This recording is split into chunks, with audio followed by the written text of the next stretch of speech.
Bonjour à tous et bienvenue sur Electron Libre. Aujourd'hui nous allons tester l'Opel Ampera, modèle 2012. C'est la version Cosmopack, donc avec toutes les options.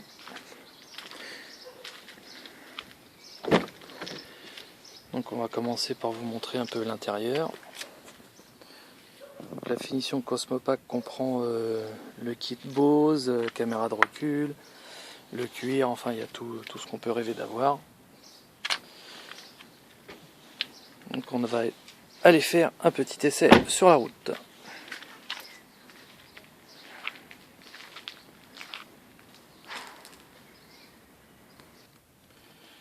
Donc nous voici à bord de l'Opel Ampera. Donc là, pour démarrer, donc on n'a pas besoin de clé puisque c'est le modèle Cosmopack, on a la clé dans la poche. Et donc on appuie sur le bouton Power, un peu comme sur tous les véhicules électriques et hybrides du marché aujourd'hui.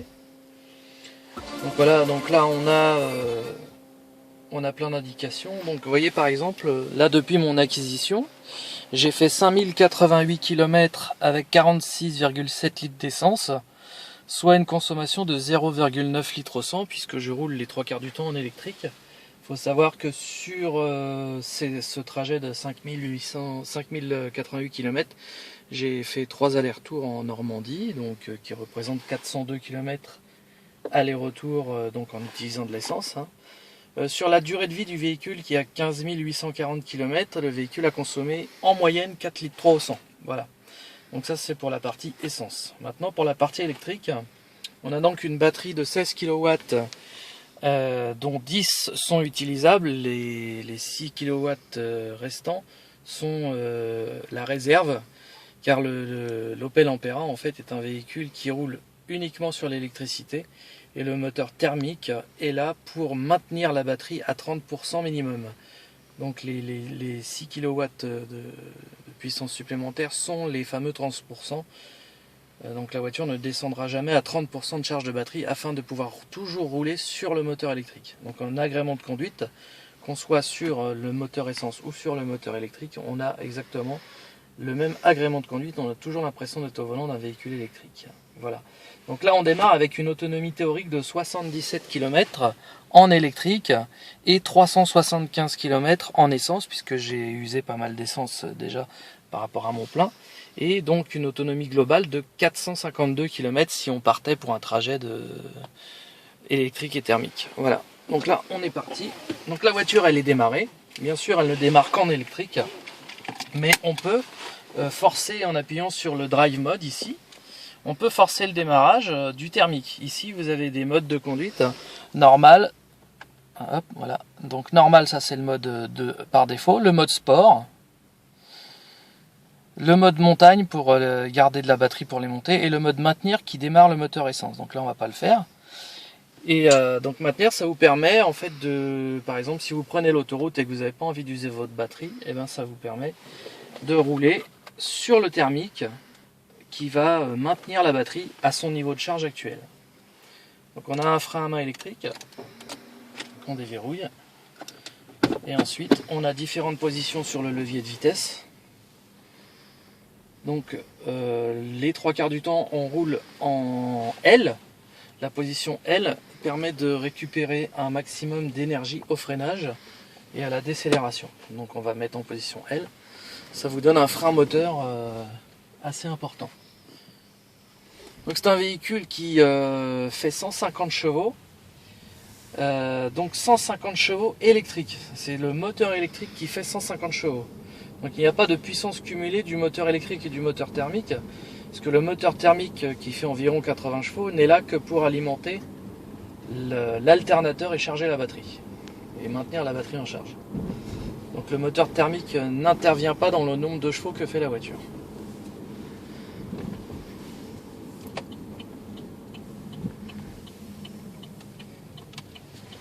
Donc le mode sport, on peut l'utiliser en électrique et en thermique, mais on ne peut pas l'utiliser en mode maintenir. C'est-à-dire que quand vous mettez le mode maintenir, elle se met automatiquement en mode normal, mais sur le moteur essence. En revanche, quand vous n'avez plus d'électricité dans la batterie, c'est-à-dire que les 10 kW ont été usés, vous pouvez mettre le moteur thermique en mode sport. Là, vous avez une réponse à l'accélérateur qui est plus réactive.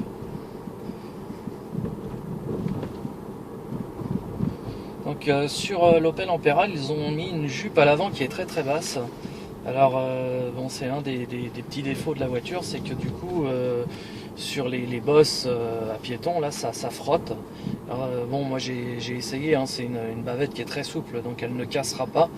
Elle est faite pour, mais ça fait un bruit assez impressionnant des fois, parce que même en passant très doucement, ça frotte. Donc voilà, ça c'est un des petits défauts. Le défaut principal de l'Opel Ampera, c'est quand même son chargeur embarqué.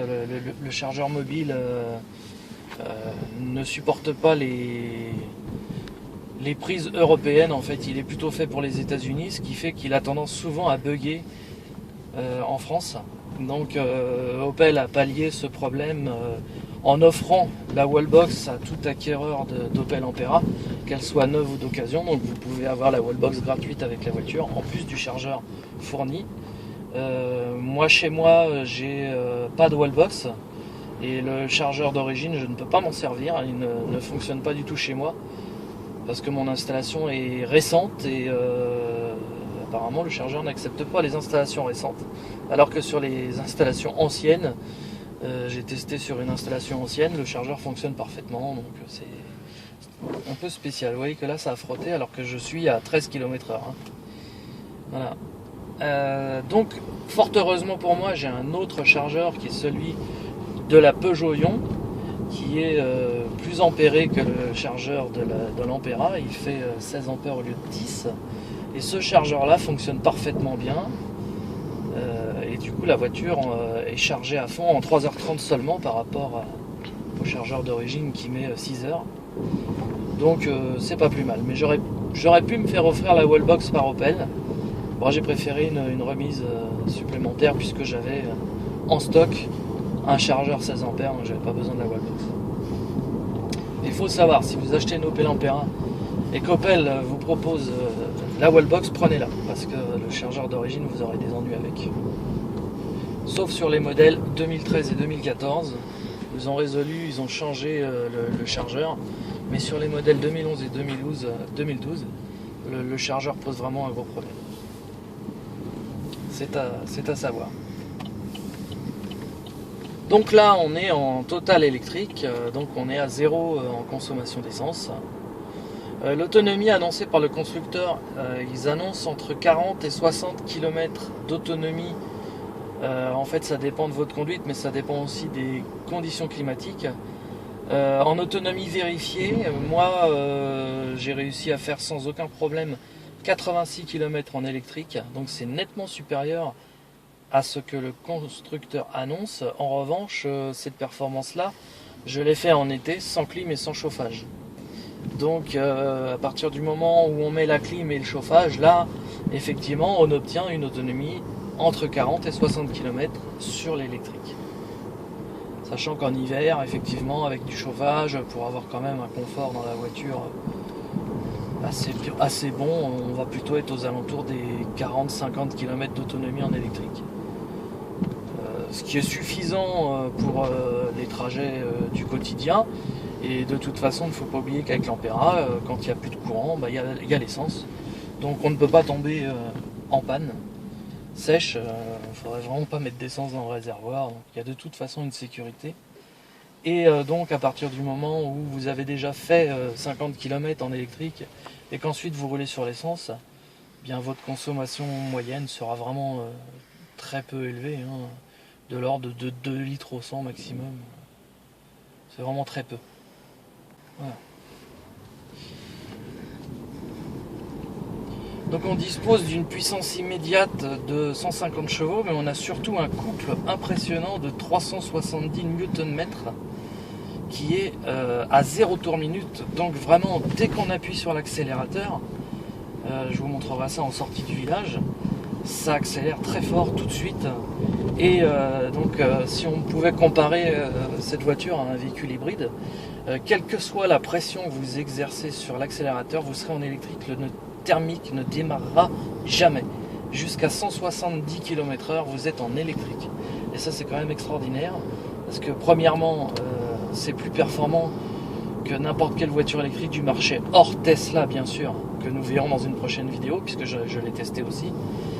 Mais dans tous les véhicules électriques du marché, en général, la vitesse de pointe c'est 140, 150 km/h.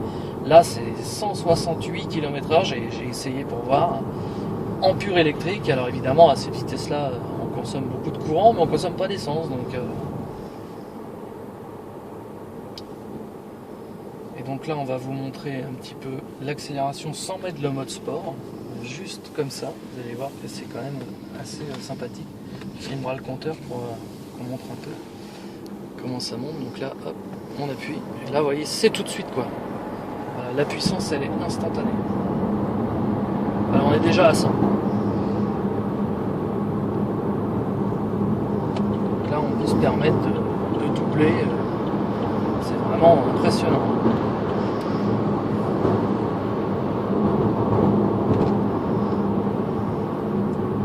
Et dans un silence parfait, vraiment très feutré. Alors évidemment, si on s'amuse à faire ça tout le temps, on ne fera pas 80 km en électrique.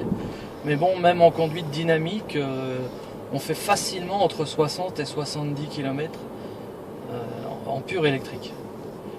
Donc des trajets quotidiens de 50 à 60 km, vous ne mettrez jamais d'essence, sachant qu'une recharge coûte environ entre 1 € et 1,50 €.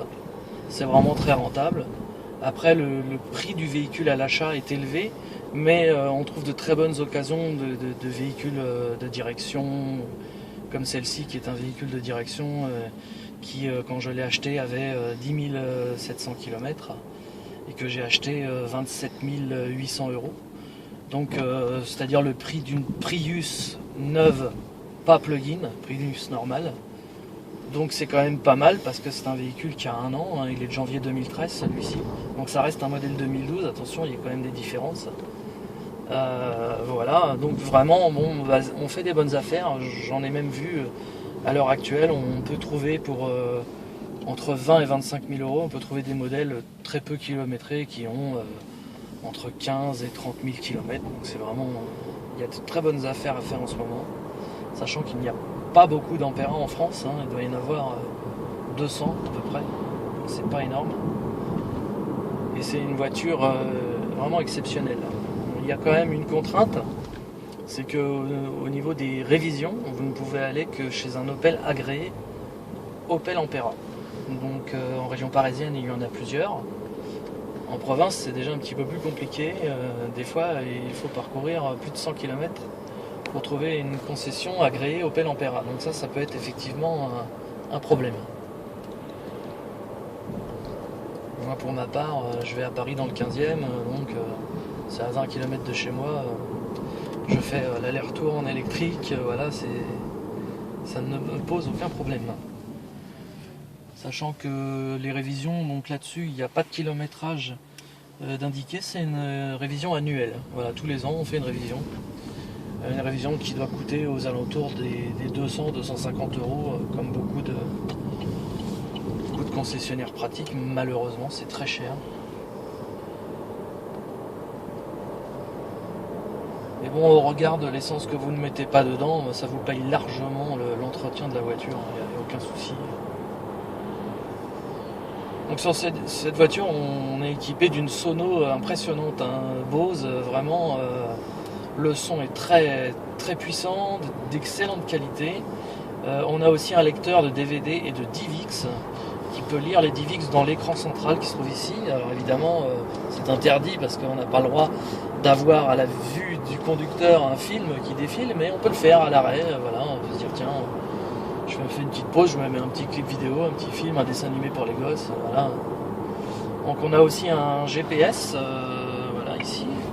Donc cet écran c'est comme une tablette tactile, hein. Tout ça c'est tactile. Alors faut faire attention parce que quand on effleure les touches ça réagit, hein.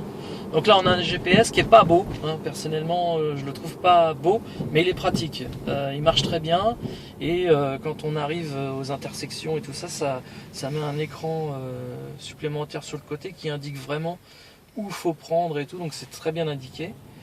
Par contre, au niveau esthétique, c'est vrai que ça fait un peu vieillot, je trouve, le GPS par rapport à ce qui se fait aujourd'hui.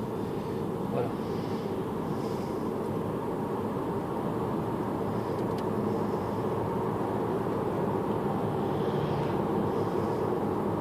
Pareil, il y a quelques options qui manquent sur l'Opel Ampera.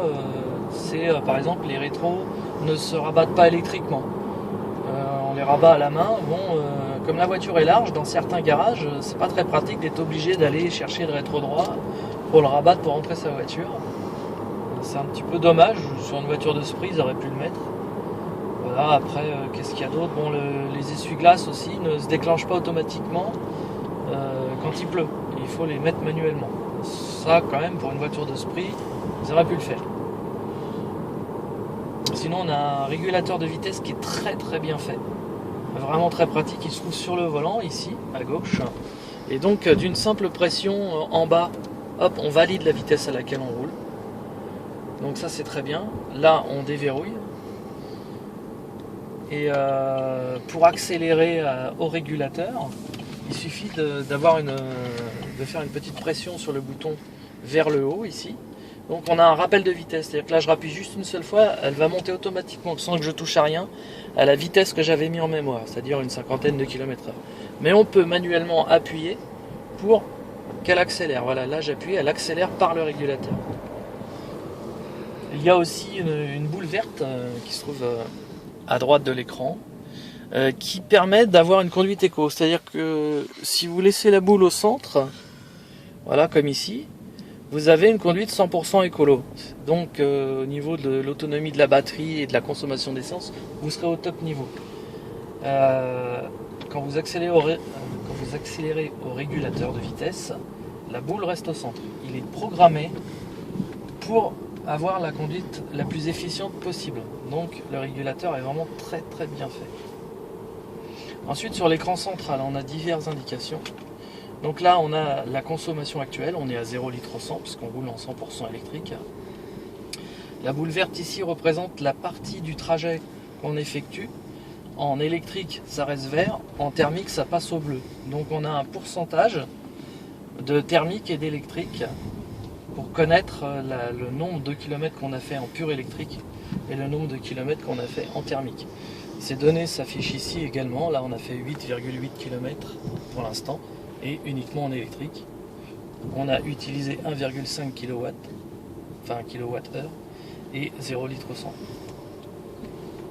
Et donc là, pour l'instant, il me reste 62 km d'autonomie, soit un peu moins que ce qu'indiquait au départ parce qu'on a fait quelques accélérations et en plus ça monte.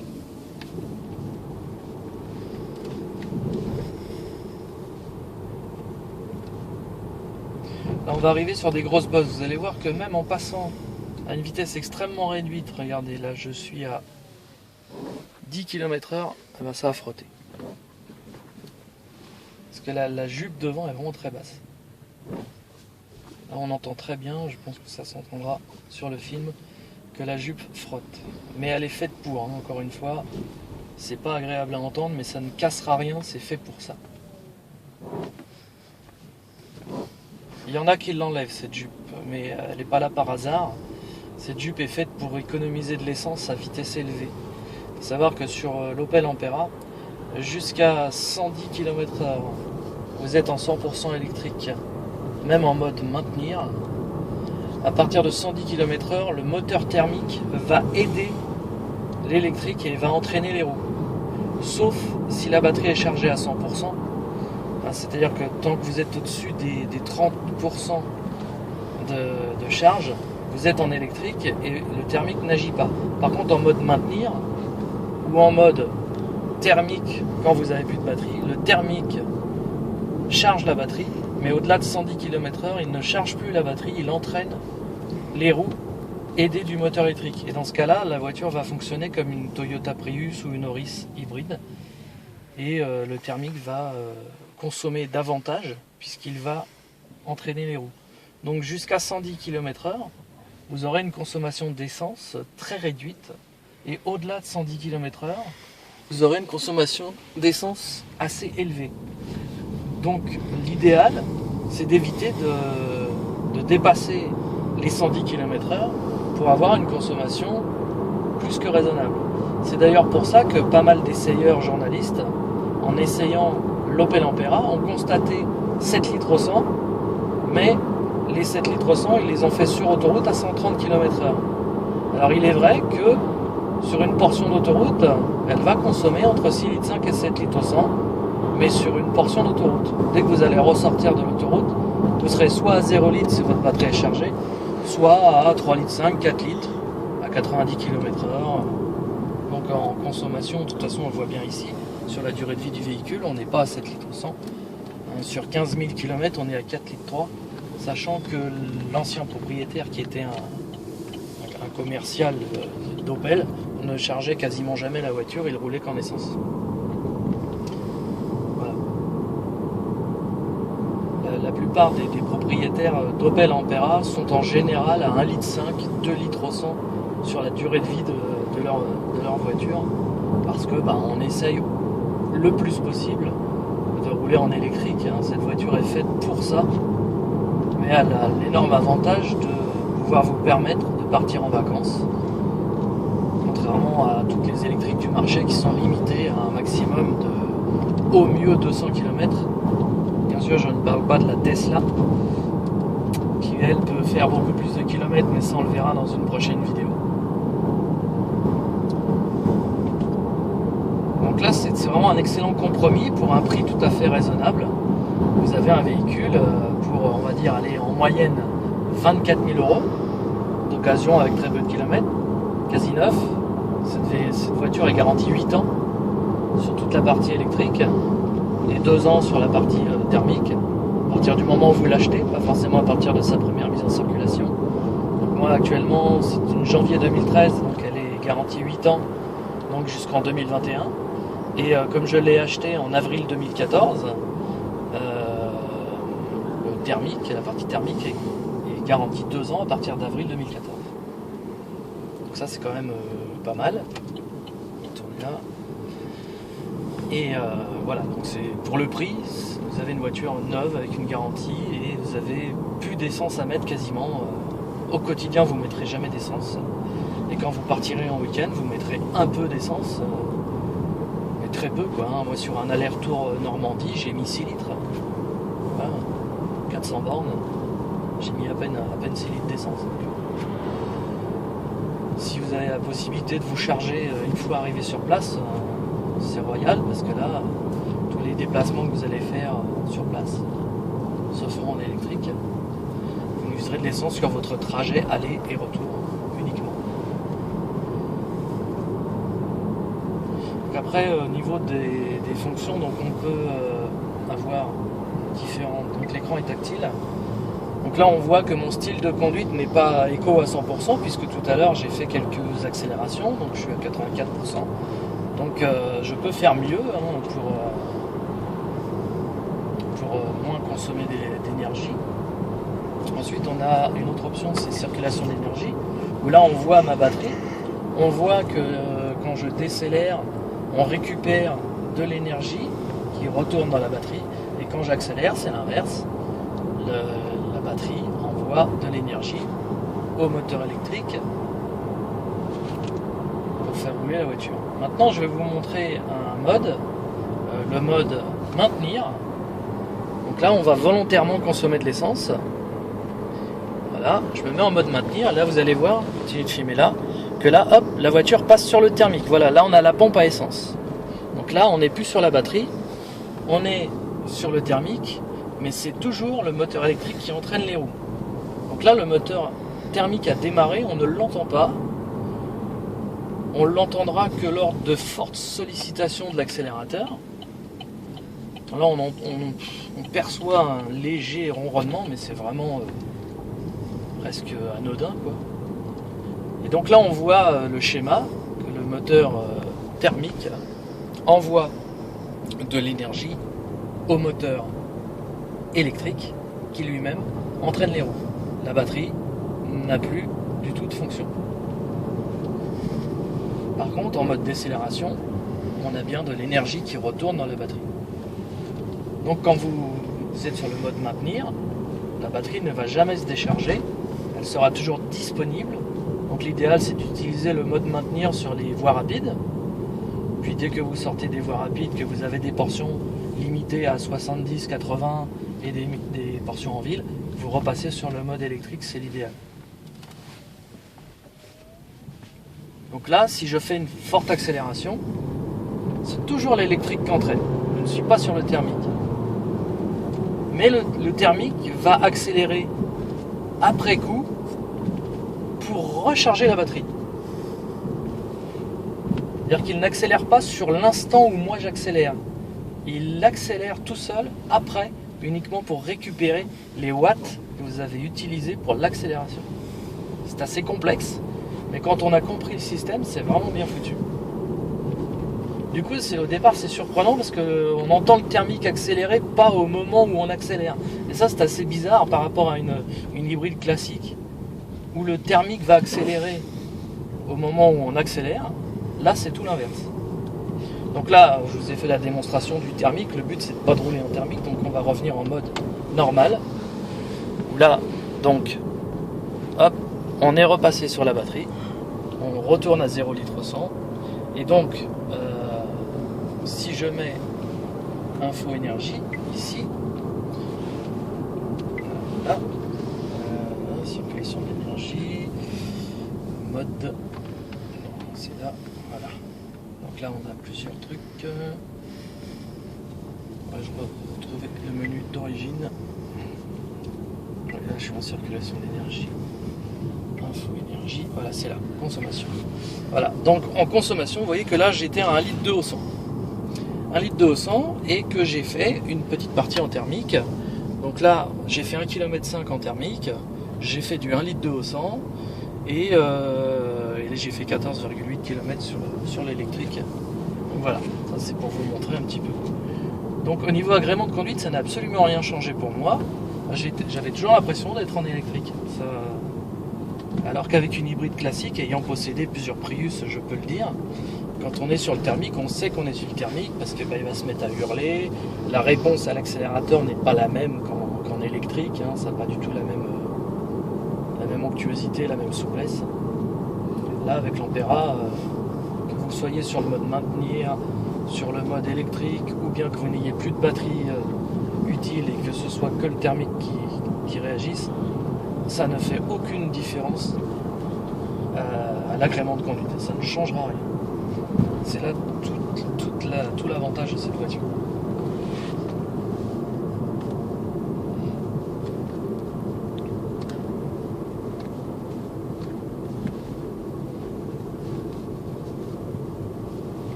Donc, il y a un autre petit inconvénient aussi à l'Opel Ampera, c'est qu'elle ne fait que 4 places.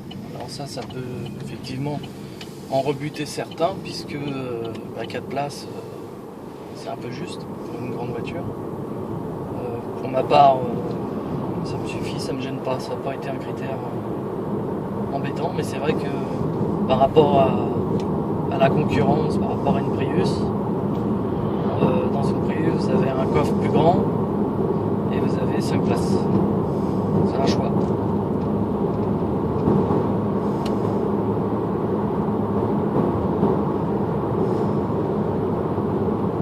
Donc là vous voyez que immédiatement la consommation retombe puisque je roule sur l'électrique, donc la consommation tombe à 1 litre 100, elle va descendre encore plus bas.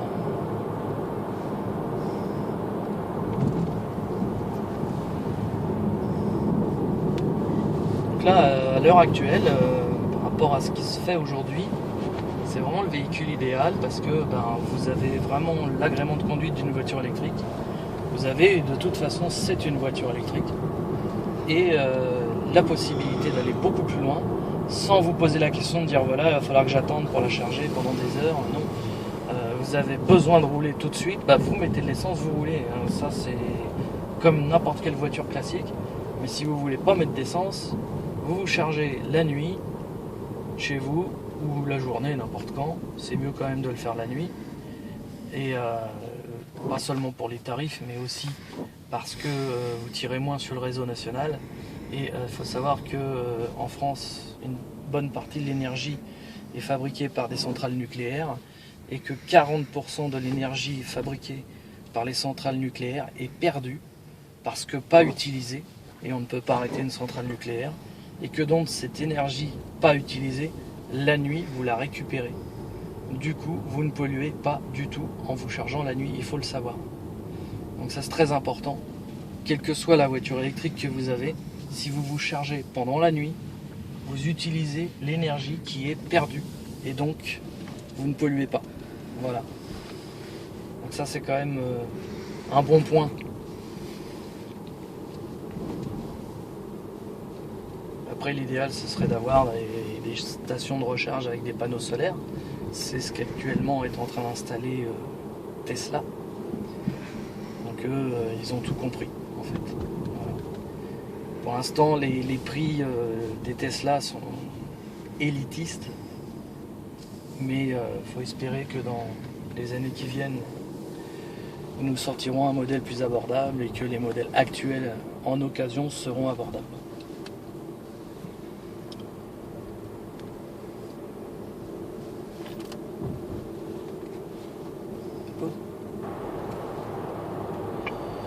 Donc là nous sommes toujours à bord de l'Opel Ampera. On va se mettre un petit peu de ventilation parce qu'il fait un peu chaud quand même. Donc on n'ouvre pas les fenêtres parce que ça ferait trop de bruit pour le film. Donc là j'ai mis de la ventilation, sachant que dans l'Opel Ampera en fait on peut utiliser la ventilation sans utiliser le climatiseur. Donc ça c'est bien. Parce qu'on peut avoir de l'air sans bouffer la batterie. Parce que la climatisation, tout comme le chauffage, sur une voiture électrique, ça bouffe des watts. Et effectivement, quand on peut éviter de l'utiliser, c'est mieux. Donc au niveau de la finition de l'Opel Ampera, ça a été pas mal critiqué par la presse et par diverses personnes. Moi personnellement, je trouve qu'elle est très bien finie. Le seul petit bémol que je pourrais mettre, c'est sur la qualité de cette partie en plastique là, qui est un petit peu, qui fait un petit peu kitsch par rapport au reste. Sinon, au niveau des tableaux de bord, c'est des plastiques un petit peu durs, mais sans plus. Là, c'est moussé. C'est plutôt bien. Le volant est très très bien fini en cuir, ergonomique, tout bien. Il a une belle gueule. Ces plastiques-là sont durs, mais sont laqués. Et je trouve. Donc au niveau, je disais au niveau de la finition ici, c'est du laqué. Il y a plusieurs coloris disponibles, blanc, rouge, gris foncé.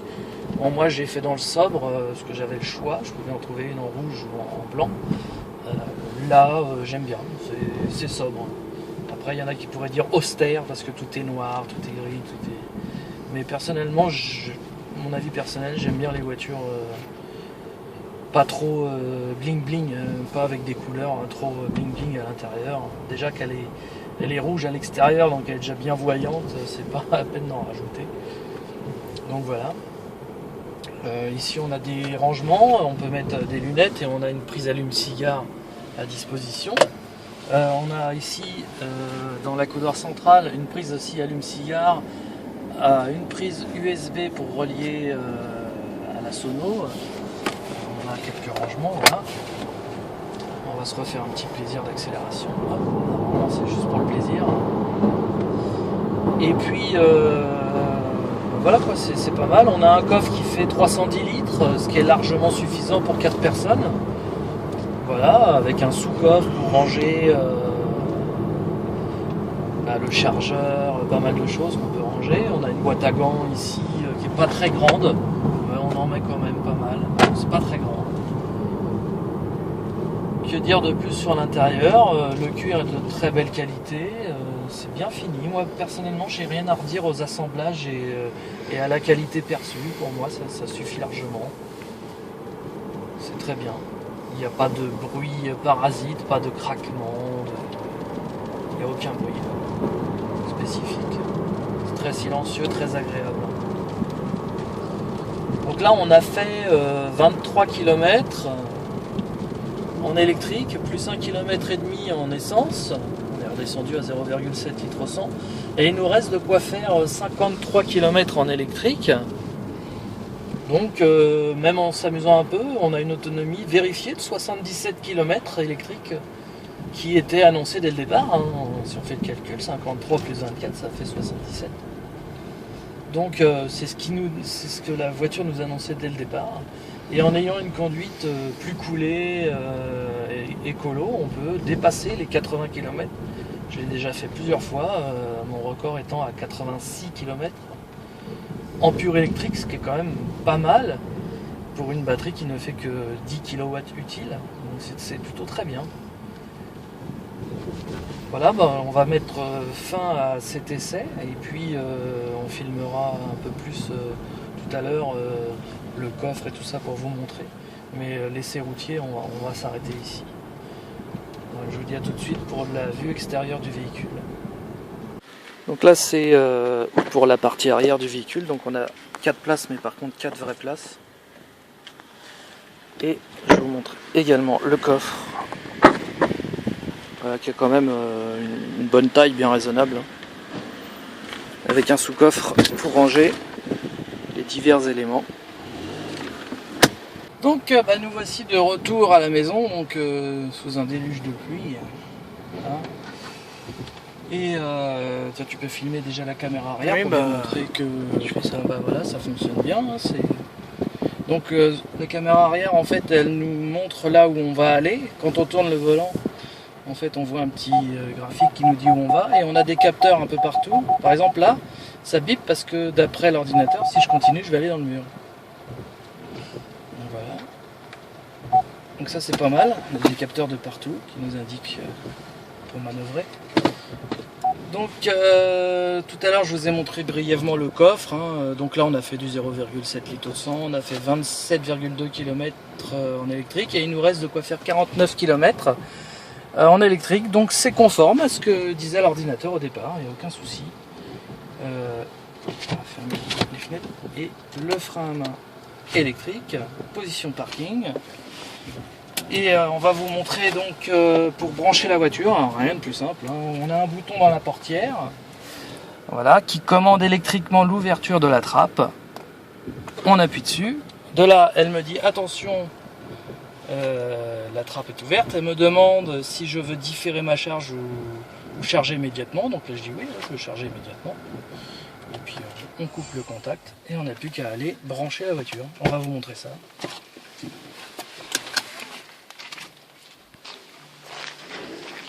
Donc voilà la trappe ouverte. Ici donc on a le chargeur d'origine, celui dont je parlais au début qui est merdique et donc je ne m'en sers pas. Voilà, parce qu'il tombe tout le temps en défaut. Moi je me sers d'un chargeur de Peugeot Lyon, puisque j'ai la chance d'en avoir 2 en stock, un pour Maillon et un en stock en supplémentaire. On branche la voiture. Voilà. Je vais mettre en route la machinerie. J'ai mis ça sur une prise temporisée pour pouvoir programmer ça la nuit. Et là le chargeur donc se met au vert. Il m'indique la charge et la voiture va klaxonner. Voilà, pour me dire qu'elle est en train de charger. Voilà, rien de plus simple. Écoutez, merci de votre écoute. Et puis en espérant avoir éclairé un peu vos lanternes, je dirais pour conclure cette vidéo que c'est une voiture qui est très agréable, qu'il faut acheter, ça vaut vraiment le coup. Profitez-en, les prix ont baissé. Faites-vous plaisir, c'est vraiment un excellent véhicule. Et j'espère que mes conseils vous auront été utiles pour l'achat de ce véhicule. A très bientôt sur Electron Libre.